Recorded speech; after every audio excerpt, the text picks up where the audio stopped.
Selamat berjumpa kembali dengan saya Robertus Marianus Sunarung di channel YouTube saya Berita Pendidikan. Kali ini teman-teman saya akan berbagi contoh-contoh soal tryout dan contoh-contoh soal seleksi P3K guru di tahun 2021. Semoga soal-soal ini bermanfaat untuk teman-teman pelajari dan teman-teman bisa memiliki gambaran soal tryout atau juga soal seleksi P3K di tahun 2021 ini. Nah, soal yang pertama itu tentang komunikasi. Unsur-unsur komunikasi berdasarkan definisi dan model komunikasi dalam konteks belajar mengajar siswa berperan sebagai komunikator, sehingga terjadi komunikasi dua arah. Adalah A. Saluran dan media, B. Komunikator, C. Encoding, D. Decoding, E. Message atau pesan. Nah, sebelum kita menjawab soal ini, kita temukan dulu kata kunci pada soal. Nah, kata kunci pada soal ini adalah tentang konteks belajar mengajar siswa. Siswa ini berperan sebagai komunikator. Nah, ini. Siswa berperan sebagai komunikator. Nah, sehingga terjadi komunikasi dua arah.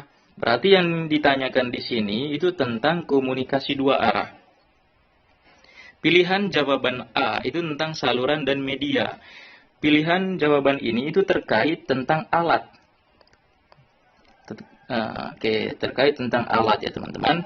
Alat atau hal-hal apa saja yang dipakai di dalam proses komunikasi seperti TV, seperti HP, kemudian buku dan lain sebagainya. Jadi pilihan jawaban A ini menurut saya kurang tepat. Lalu pilihan jawaban yang B, komunikator. Komunikator di sini sebagai orang yang sedang melakukan komunikasi. Ada komunikator dan ada komunikan. Nah, di sini konteksnya adalah guru dan siswa. Ketika guru menyampaikan pesan, maka guru disebut sebagai komunikator. Dan yang mendengarkan atau menerima pesan itu adalah komunikan, yakni siswa. Demikian pun sebaliknya. Oke, kita simpan jawaban B. Lalu kita lanjutkan ke pilihan jawaban yang C, encoding. Encoding ini adalah penyandian. Proses yang dilakukan oleh komunikator untuk mengemas maksud atau pesan. Jadi encoding ini itu masih maksud yang ada di dalam benak komunikator. Hal-hal apa saja yang ingin disampaikan oleh komunikator itu yang ada di dalam benak komunikator. Jadi pilihan jawaban C itu juga salah. Lalu pilihan jawaban D itu decoding, yakni penyandian ulang. Nah, penyandian ulang di sini itu tentang proses dilakukannya komunikasi, menginterpretasikan simbol-simbol yang diterima itu menjadi makna. Apa yang ada di dalam benak komunikator itu disampaikan dalam bentuk makna. Itu adalah decoding. Jadi pilihan jawaban D itu kurang tepat. Lalu pilihan jawaban E itu pesan. Pesan di sini itu tentang maksud atau informasi yang disampaikan oleh komunikator melalui simbol-simbol tadi, melalui media. Itu yang disampaikan oleh komunikator kepada komunikan. Pesan apa yang disampaikan. Itu pilihan jawaban E. Jadi pilihan jawaban E di sini kurang tepat karena yang ditanyakan itu adalah peran siswa itu sebagai komunikator dalam proses komunikasi dua arah. Maka pilihan jawaban E itu kurang tepat. Lalu kita kembali pada pilihan jawaban B, yakni komunikator. Pengirim atau komunikator di sini itu dalam konteks belajar mengajar guru dan siswa itu berperan sebagai komunikator sehingga menjadi komunikasi dua arah.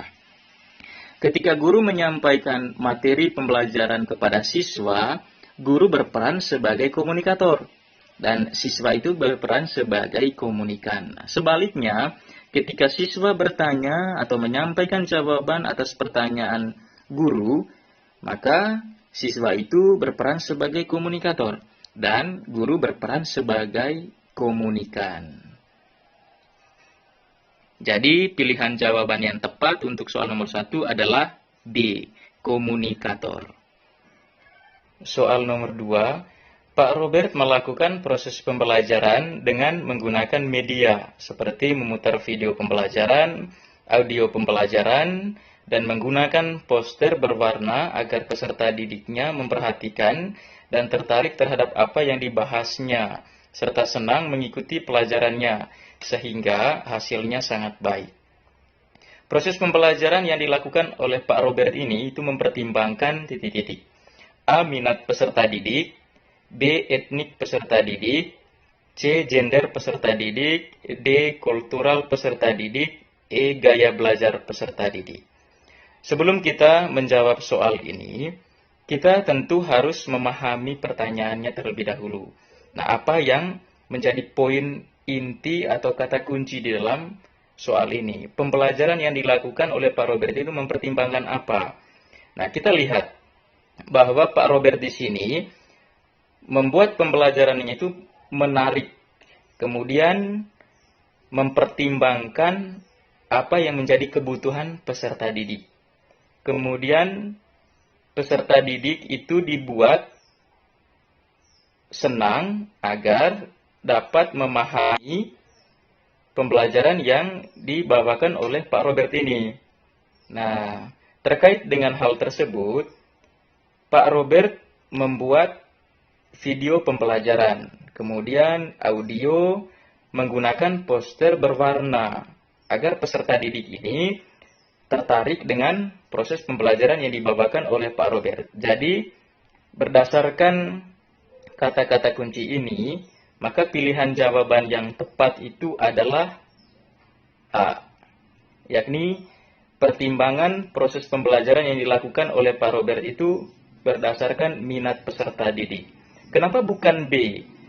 Jika B itu berdasarkan latar belakang suku peserta didik.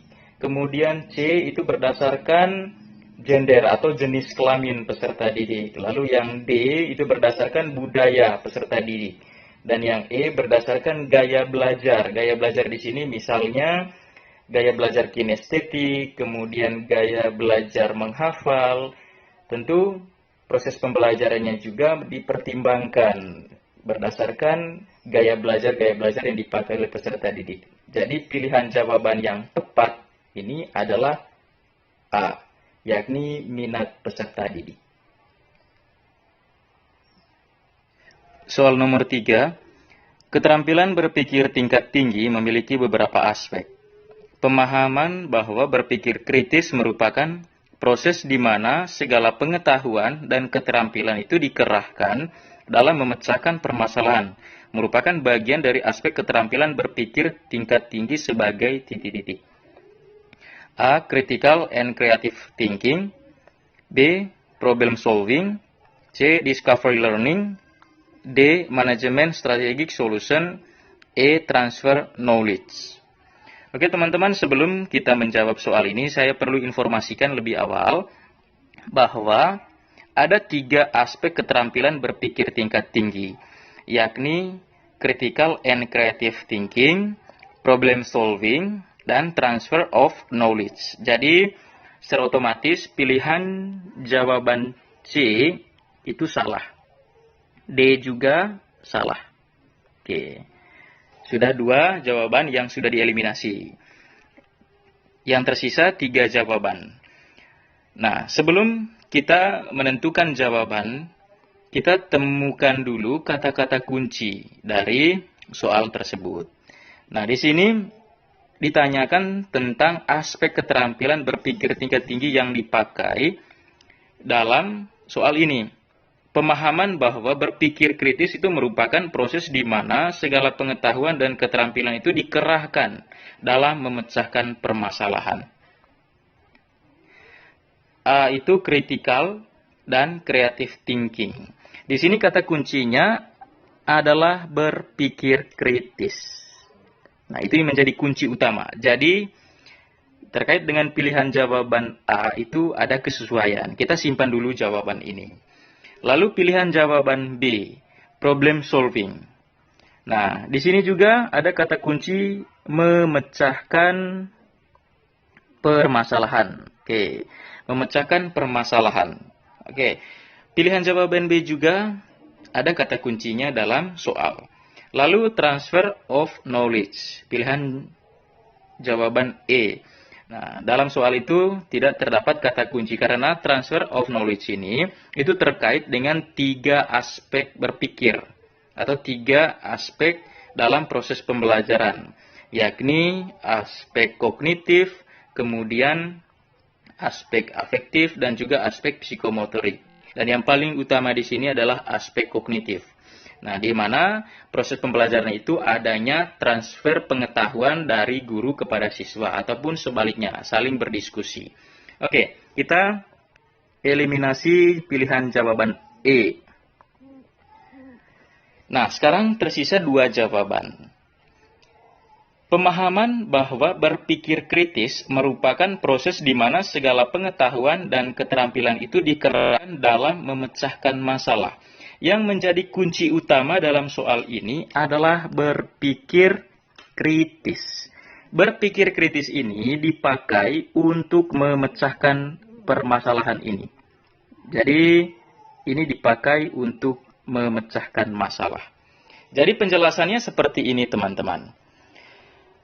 Critical and creative thinking itu dipakai untuk proses di mana segala pengetahuan dan keterampilan itu dikerahkan dalam memecahkan permasalahan yang muncul, mengambil keputusan, menganalisis semua asumsi yang muncul, dan melakukan investigasi atau penelitian berdasarkan data dan informasi yang telah didapatkan, sehingga menghasilkan informasi atau simpulan yang diinginkan. Jadi sangat jelas bahwa berpikir tingkat tinggi itu dipakai untuk pemecahan masalah. Jadi jawaban yang tepat adalah A, yakni critical dan creative thinking. Nomor 4. Teori yang menyatakan bahwa seluruh komponen pendidikan memiliki tujuan yang sama, yaitu terbentuknya manusia yang ideal, manusia yang dicita-citakan, yaitu manusia yang mampu mencapai aktualisasi diri, merupakan teori titik-titik. A. Behavioristik, B. Konstruktivistik, C. Kognitivistik, D. Sibernetik, E. Humanistik. Oke, sebelum kita menentukan pilihan jawaban kita, langkah pertama yang harus kita lakukan adalah menentukan poin penting atau kata-kata kunci yang terdapat pada soal ini. Nah, ada beberapa kata kunci di dalam soal, yakni terbentuknya manusia ideal. Oke, manusia yang ideal. Kemudian manusia yang dicita-citakan. Manusia yang ideal dan manusia yang dicita-citakan ini, itu maksudnya itu manusia yang mampu mencapai aktualisasi diri. Oke, ada 3 kata kunci di sini. Nah, sekarang kita masuk pada pilihan jawaban. Pilihan jawaban A, itu behavioristik. Kata kunci pada behavioristik ini adalah stimulus dan respon. Ada rangsangan dan juga tanggapan terhadap rangsangan tersebut. Oke, berarti option A itu tidak tepat. Lalu kita masuk pada opsi B atau pilihan jawaban B, yakni konstruktivistik. Konstruktivistik di sini itu pembentukan pengetahuan itu dilakukan oleh peserta didik itu sendiri. Nah, peserta didik itu harus aktif di dalam proses pembelajaran. Kemudian harus aktif berpikir dan peserta didik itu harus mampu menyusun konsep. Namun di sini yang kita bahas itu adalah manusia yang ideal, manusia yang dicita-citakan. Bukan soal keaktifan di dalam proses pembelajaran, keaktifan di dalam lingkungan, bukan. Jadi,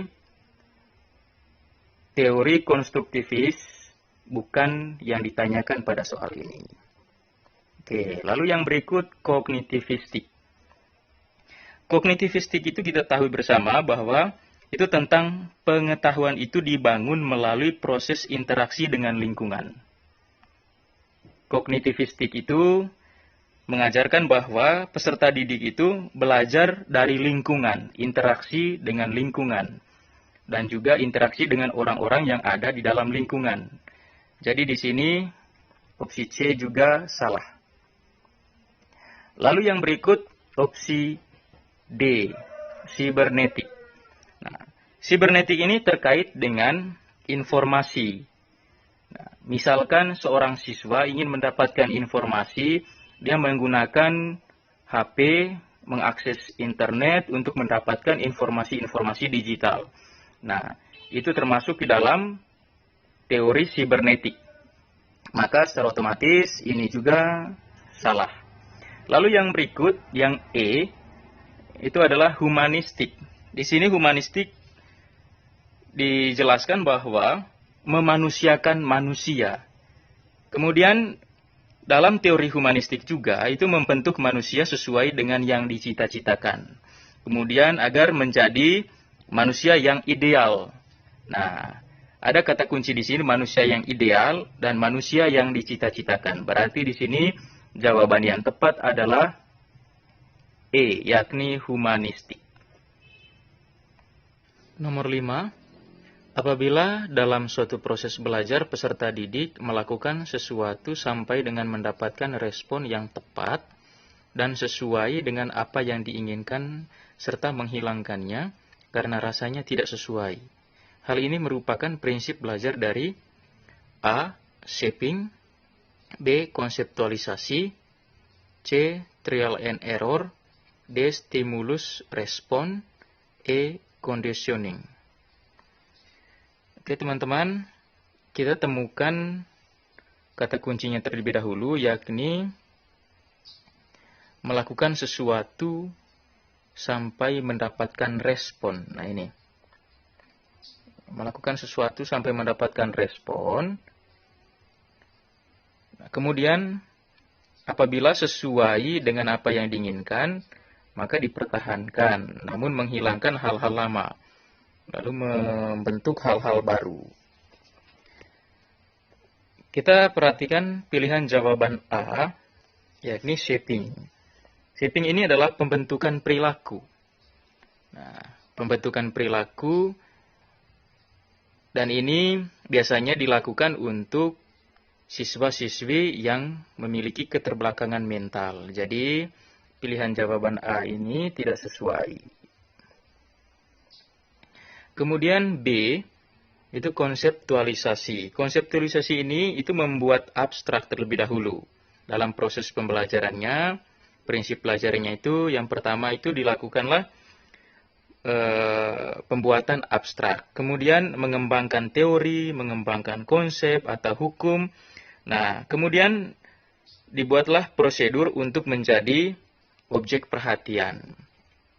Oke, ketika kita hubungkan penjelasan konseptualisasi dengan soal ini tidak sesuai. Jadi bukan B. Kemudian yang berikut C, trial and error. Trial and error ini adalah metode belajar mencoba-coba untuk mencapai tujuan. Pembelajaran atau metode belajar, prinsip belajar trial and error ini, peserta didik melakukan uji coba. Metode uji coba, ketika tidak sesuai, maka dicoba lagi sampai pada pencapaian hasil yang maksimal. Oke, untuk pilihan jawaban C itu juga salah. Kemudian yang berikut adalah stimulus respon. Stimulus respon ini erat kaitannya dengan teori belajar behavioristik, di mana ada rangsangan, kemudian tanggapan dari rangsangan tersebut. Misalkan ketika seseorang diberikan hukuman terhadap apa yang dilakukannya, maka ada respon atau tanggapan terhadap hukuman tersebut. Maka ketika kita kembali lagi pada soal, itu sesuatu sampai mendapatkan respon yang tepat dan sesuai dengan apa yang diinginkan, serta menghilangkan ini yang menyebabkan pilihan jawaban D ini tidak sesuai. Maka D ini salah. Lalu yang berikut conditioning. Conditioning ini dikenal dengan prinsip pembelajaran di mana seseorang itu belajar perilaku baru atau mengubah perilaku yang telah ada itu sesuai dengan yang diinginkan. Misalkan seseorang masuk pada sebuah lingkungan baru, terus kemudian dia mendapatkan respon yang sesuai, maka dia mengubah perilaku yang telah ada dan masuk pada perilaku yang baru. Nah, ketika kita sesuaikan dengan soal, dengan kata-kata kunci yang ada pada soal, bahwa sesuatu itu sampai mendapatkan respon yang tepat dan sesuai dengan apa yang diinginkan, serta menghilangkan. Oke. Kalau dalam operan conditioning ini, seseorang itu masuk pada, seseorang belajar perilaku baru atau mengubah perilaku yang lama, yang telah ada itu, dan menetapkan atau mengikuti perilaku-perilaku yang baru. Nah, ada respon-respon terhadap perilaku-perilaku yang baru dan meninggalkan menghilangkan perilaku-perilaku yang lama. Jadi, berdasarkan analisis tersebut, maka jawaban soal nomor 5 ini adalah E, yakni conditioning atau operan conditioning. Nomor 6, pada suatu proses pembelajaran di taman kanak-kanak, peserta didik akan dikembangkan aspek motorik kasarnya. Untuk hal ini, guru dapat menugaskan peserta didiknya melakukan kegiatan titik-titik. A. Mewarnai pola. B. Membuat kalung. C. Menendang bola. D. Menjiplak huruf. E. Memasang puzzle. Nah, teman-teman, kita tentukan dulu apa yang menjadi poin pokok atau inti dari soal ini. Nah, yang menjadi poin utama atau pokok dari soal ini adalah menanyakan tentang aspek motorik. Oke, seperti ini. Aspek motorik kasar dari peserta didik di taman kanak-kanak. Nah, pada suatu proses pembelajaran di taman kanak-kanak, peserta didik akan dikembangkan aspek motorik kasarnya. Nah, apa yang dilakukan oleh guru agar mengembangkan aspek motoriknya? Nah, kita harus pahami dulu apa itu aspek motorik. Nah, aspek motorik kasar itu adalah gerak tubuh yang menggunakan otot-otot besar. Berarti di sini contoh-contohnya adalah melompat, berlari, kemudian menendang bola.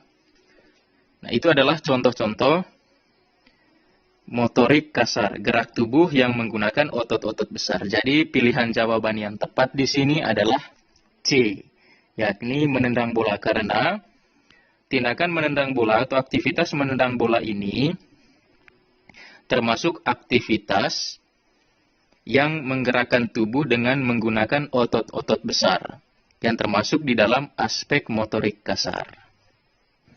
Soal nomor 7, berikut adalah perumusan indikator kunci untuk kompetensi dasar menganalisis bentuk-bentuk interaksi manusia dengan lingkungan dan pengaruhnya terhadap pembangunan sosial, budaya, dan ekonomi masyarakat Indonesia. A. Mengorelasikan pengaruh interaksi manusia dengan lingkungan terhadap pembangunan ekonomi masyarakat Indonesia.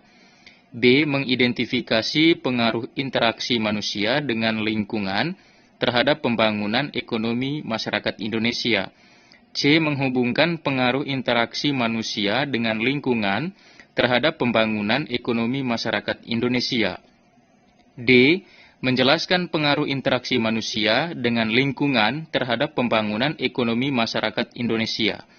E. Menggeneralisasikan pengaruh interaksi manusia dengan lingkungan terhadap pembangunan ekonomi masyarakat Indonesia. Oke teman-teman, kali ini kita masuk pada analisis kata kerja menurut taksonomi Bloom. Yang pertama, kita masuk pada pilihan jawaban A, yakni kata mengorelasikan. Nah, kata mengorelasikan ini adalah kata yang masuk pada ranah C4, yakni analisis. Oke, coba kita perhatikan di soal, bahwa soal ini menanyakan tentang perumusan indikator kunci untuk kompetensi dasar, menganalisis bentuk-bentuk dan seterusnya. Yakni kata kerjanya adalah menganalisis. Jadi untuk pilihan jawaban A ini kita simpan dulu. Kemudian pilihan jawaban B, mengidentifikasi. Kata kerja mengidentifikasi di sini masuk pada ranah C1, yakni pengetahuan. Kemudian pilihan jawaban C, kata kerjanya adalah menghubungkan. Itu termasuk dalam ranah C6, yakni kreasi. Kemudian pilihan jawaban D dengan kata kerjanya di sini menjelaskan, itu masuk pada ranah taksonomi Bloom C2, yakni pemahaman. Dan yang terakhir itu menggeneralisasikan, itu masuk pada ranah C6, yakni kreasi. Jadi pilihan jawaban E itu salah, D juga salah, C juga salah, dan B salah. Maka pilihan jawaban yang tepat adalah A, di mana kata kerja mengorelasikan ini termasuk ke dalam ranah C4, yakni analisis.